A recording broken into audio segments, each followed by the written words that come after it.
Dalgını satarı sileyen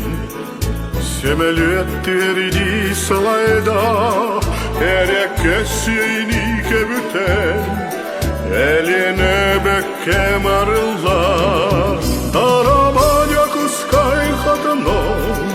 Dalguta dende yer taptalim Sürağım bir biçim Unluğun sasıya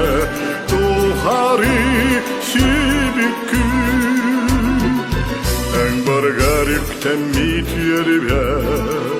Nerede ıstanamı labim Diktir geminni gel ben yeter Cibar günah tebe tabipim Daramanya kıskay kadınım Doğruta diyende yer taptalım Sürağım bir biçim Unluğun sasıya Duhari şibiküm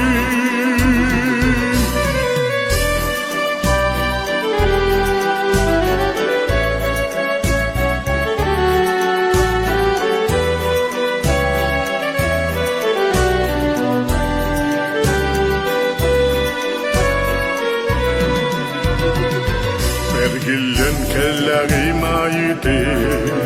En migin söktürü körsağın Günleri dibükten biz bulan